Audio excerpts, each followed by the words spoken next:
Friends, welcome back to the channel. मैं संदीप कुरसोनी आपका इस इंटरेस्टिंग वीडियो में स्वागत करता हूं। आज बात करूंगा मैं फार्मा कंपनी को ग्रो कैसे किया जाए, स्पेशली आयुर्वेदिक कंपनी को। अब मैंने एलोपैथ के ऊपर वैसे काफ़ी वीडियोस बनाए हुए हैं, बट बहुत सारे फ्रेंड हमारे ऐसे हैं जो कि आयुर्वेदिक कंपनी रन कर रहे हैं। आयुर्वेदिक कंपनी का एक्चुअली जो ग्रोथ स्ट्रेटजी है वो थोड़ा सा डिफरेंट होता है in comparison to the allopathic. Actually क्या होता है कि जितने भी लोग आप लोग अगर फार्मा कंपनी रन कर रहे होंगे आयुर्वेदिक सेगमेंट के अंदर, वहाँ एक चीज़ आप देखते होंगे मिसिंग है, वो है प्रोडक्ट की mechanism of action. Yes friend, दोनों का जब हम ब्रांड प्रमोशन करने जाते हैं आयुर्वेदिक कंपनी और एलोपैथिक कंपनी, दोनों ही केस के अंदर क्या होता है कि जो डॉक्टर होता है एलोपैथ के केस में बहुत सारे मालिक्यूल बहुत ही जनरल है, जैसे पेंटाप्रोजोल की बात करें, सिक्लोफिनेक की बात करें या अदर मालिक्यूल की बात करें, बहुत ही जनरल मालिक्यूल है जिसकी डिटेलिंग डॉक्टर जनरली नहीं सुनता है। बट सेम टाइम अगर मैं आयुर्वेदिक प्रोडक्ट की बात करूँ तो इसके अंदर जो इंग्रेडिएंट्स होते हैं इसके बारे में डॉक्टर्स को नॉलेज नहीं होता। कौन से डॉक्टर को? जो एमबीबीएस है, एमडी है, इन लोगों को अगर हम प्रमोट कर रहे होते तो जो अपना आयुर्वेदिक डॉक्टर है उसको खैर इन इन चीजों का नॉलेज होता है, राइट। तो जो आयुर्वेदिक डॉक्टर होता है उसको आयुर्वेदिक प्रोडक्ट के लिए कन्विंस करने में हमें कहीं कुछ खास प्रॉब्लम नहीं आती, क्योंकि उन चीजों को वो समझता होता है, उसको कन्विंस करके हम बिजनेस निकाल लेते हैं। बट अगर मैं, क्योंकि हम लोग मोस्टली क्या करते हैं एलोपैथ डॉक्टर को कवर करते हैं बिजनेस जनरेट करने के लिए, मोस्टली हमारे यहाँ मतलब एलोपैथ डॉक्टर ही ज़्यादा पाए जाते हैं, तो हम लोग उनकी प्रैक्टिस भी बहुत अच्छी होती है, उनके पास बिजनेस पोटेंशियल भी बहुत अच्छा होता है, तो उस केस के अंदर हम उनके पास जाते हैं। तो एज ए आयुर्वेदिक कंपनी यहाँ पे जो चीज़ें मैं आपको शेयर कर रहा हूँ ये कंसीडर करते हुए शेयर कर रहा हूँ कि आप एक आयुर्वेदिक कंपनी है और अपना बिजनेस अपना आयुर्वेद के साथ साथ एलोपैथ डॉक्टर से भी निकाल रहे हैं, राइट। तो कौन कौन से स्टेप्स होने चाहिए, मैं आपको 4-5 पॉइंट, बहुत ही सॉलिड पॉइंट शेयर करूंगा। चाहे आप एक मेडिकल रिप्रेजेंटेटिव हो, चाहे आप फार्मा कंपनी के ओनर हो, दोनों केस के अंदर आपको बहुत हेल्प करेगा। तो पॉइंट नंबर 1 है, तो फर्स्ट है अपने प्रोडक्ट का मैकेनिज्म एक्शन का जो कॉन्सेप्ट है ना वो बहुत ही क्लियर होना चाहिए। मैकेनिज्म ऑफ एक्शन क्लियर होना चाहिए, इसका कहने का मतलब ये है कि अगर कोई प्रोडक्ट है उस प्रोडक्ट के अंदर जो इंग्रेडिएंट पड़ा हुआ है फ्रेंड, जैसे कि मैं यहाँ पे एग्जांपल ले लेता हूँ, मेरा एक ब्रांड आता था नैनोलियो करके। नैनोलियो के अंदर आप गूगल करेंगे तो ये ब्रांड आपको मिल जाएगा। अब ये हालांकि ये आयुर्वेदिक ब्रांड नहीं था, ये ब्रांड फूड सप्लीमेंट कैटेगरी में आता है, बट ये आयुर्वेदिक जैसा ही होता है। ये मेल सेक्सुअल डिस्फंक्शन का ही कोई ब्रांड का हम एग्जांपल ले लेते हैं, शतावरी मान लो, हम ले लेते हैं कि मान लो किसी आयुर्वेदिक ब्रांड के अंदर शतावरी पड़ा हुआ है। अभी शतावरी के मल्टीपल रोल होते हैं। शतावरी देखो, एक तो मिल्क, मदर का जो मिल्क प्रोडक्शन होता है उसको इंक्रीज करने में भी काम करता है, लेकिन ये गायनिक के और डिफरेंट डिफरेंट प्रॉब्लम में भी हेल्प करता है। तो जब हम एलोपैथ मेडिसिन की बात करते हैं उस केस के अंदर एक medicine most of the cases में एक ही फंक्शन कर रहा होता है, 2-3 फंक्शन वाले कम होते हैं, बट एलोपैथ में ऐसा नहीं होता। आयुर्वेद में ऐसा नहीं होता। आयुर्वेद के अंदर एक ही साल्ट क्या होता है, मल्टीपल एक्शन में काम कर रहा होता है।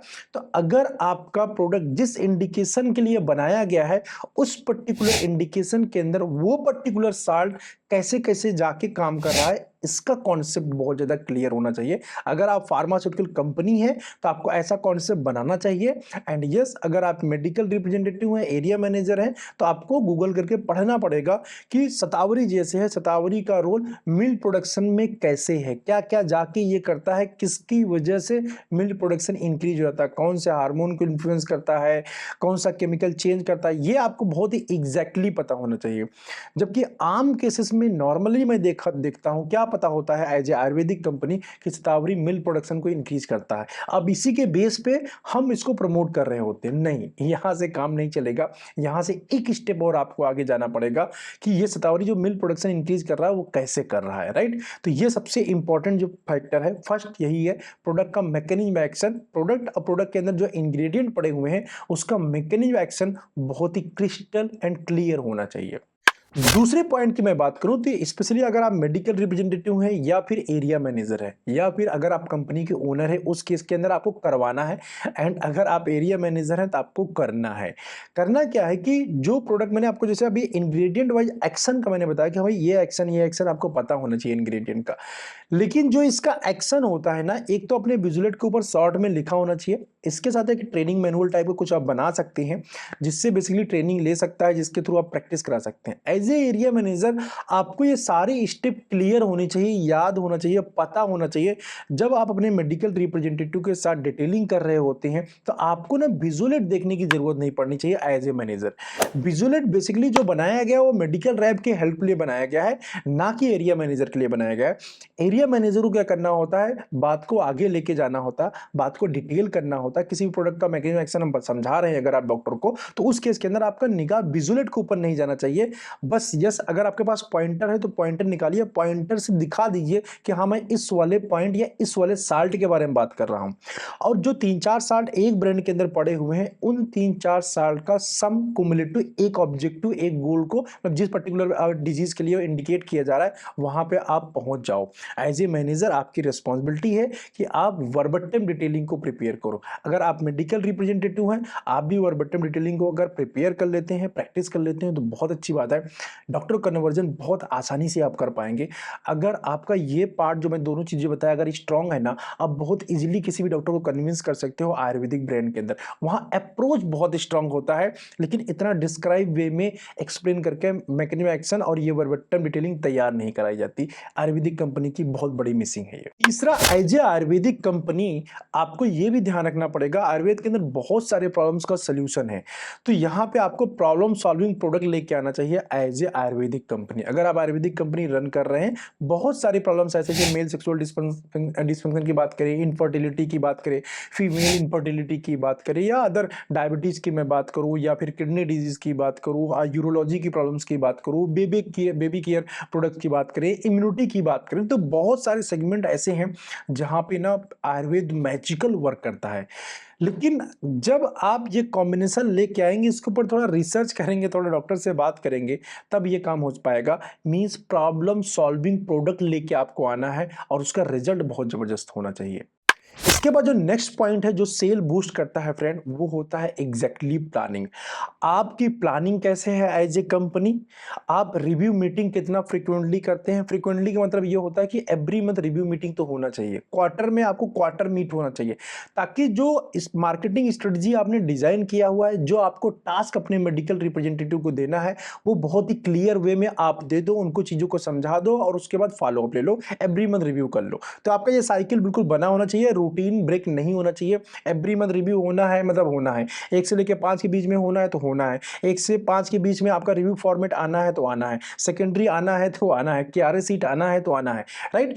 अब ये कौन कौन से सीट्स हमें लेने होते हैं मेडिकल रिप्रेजेंटेटिव से, हमें क्या कैसे करना चाहिए, कौन से फॉर्मेट होते हैं कंपनी के अंदर, सिस्टम कैसे डेवलप किया जाता है, इसके लिए मेरा एक फार्मा स्टार्टअप टूल किट आता है, आप उसको परचेज कर सकते हैं। प्रेजेंट टाइम में जो उसका प्राइस है 2500 रुपीज है, मतलब 2500 रुपए। उसके अंदर आपको ये सारे फॉर्मेट मिल जाते हैं, प्लस उन सभी फॉर्मेट का वीडियो भी आपको मिल जाता है, ताकि आप देख के उसको समझ पाए। एक प्रकार का छोटा मिनी कोर्स है जिससे आप देख के समझ पाएंगे कौन सा फॉर्मेट क्यों यूज करना चाहिए और कैसे यूज करना चाहिए, राइट। तो अपनी कंपनी के अंदर आप सिस्टम को ऐड कर पाएंगे जो कि कंपनी की बैकबोन होता है। बजटिंग कैसे किया जाता है ये चीजें आपको पता होनी चाहिए, क्योंकि बजटिंग किए रहेंगे तभी आप राइट टाइम पे राइट सपोर्ट फील्ड फोर्स को दे पाएंगे और यस उसका फॉलो अप ले पाएंगे, राइट।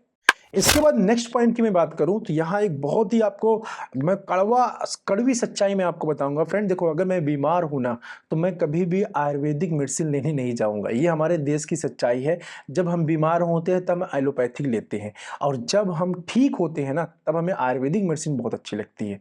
बीमार होने पर हमें आयुर्वेदिक मेडिसिन अच्छी नहीं लगती है। कहने का मतलब ये है कि जो कंज्यूमर है उसके बिहेवियर को अंडरस्टैंड करने की आपको जरूरत है एज ए आयुर्वेदिक कंपनी।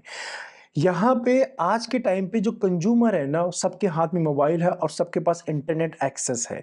तो एज ए कंपनी अगर आप रन कर रहे हैं आयुर्वेदिक मेडिसिन कंपनी, तो आपकी प्रेजेंस ऑनलाइन जरूर होना चाहिए। आपके पास कोई ना कोई प्रोडक्ट 2-4 ऐसे ब्रांड्स होने चाहिए जो कंज्यूमर कैटेगरी में फॉलो करते हो, जनरल प्रॉब्लम को सॉर्ट आउट करते हो और उसकी मार्केटिंग आप ऑनलाइन करते हो। मतलब आपके पोर्टफोलियो के अंदर आज के टाइम के रिकमेंडेशन के हिसाब से ना ऑनलाइन प्रेजेंस मैंडेटरी है है, कंपलसरी है, बिना इसके काम नहीं चलने वाला। और जैसे मैंने बताया कि अपने इंडिया का भी देशभक्ति वाला सेंटीमेंट शुरू हो जाता है तो फटाफट आयुर्वेदिक प्रोडक्ट जैसे बाबा रामदेव का अगर आप देखें तो फटाफट से सेल बूस्ट हो गया, स्वदेशी और आयुर्वेदा और बहुत सारी चीज़ों को लेकर हाइप क्रिएट हो जाती है, राइट।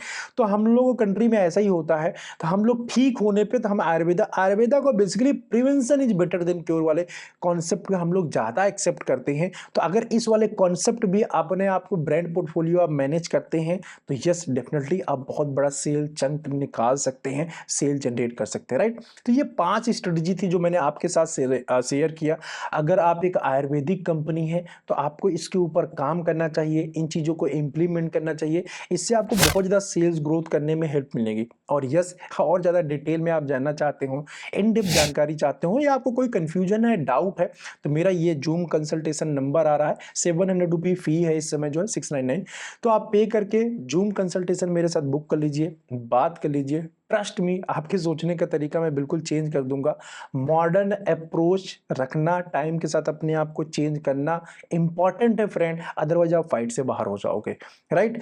तो बस आई होप कि आपको ये वीडियो अच्छा लगा होगा। अगर आपको रिक्वायर्ड है तो कंसल्टेशन कॉल बुक करके मेरे साथ बात कर सकते हैं, या फिर मेरा रिव्यू कैसे करते हैं उसके ऊपर एक मेरा सेपरेट वर्कशॉप है, उसको आप ले सकते हैं। फार्मा कंपनी को रन कैसे किया जाता है इसके ऊपर मैंने वर्कशॉप किया हुआ है, उसको आप लेके देख सकते हैं। एंड यस, एंटरप्रेन्योरशिप क्या होता है, कौन कौन से अप्रोचेज हमें फार्मा के अंदर रखना चाहिए, वो भी आप वर्कशॉप लेके देख सकते हैं, राइट। चलो बस इस वीडियो में इतना ही।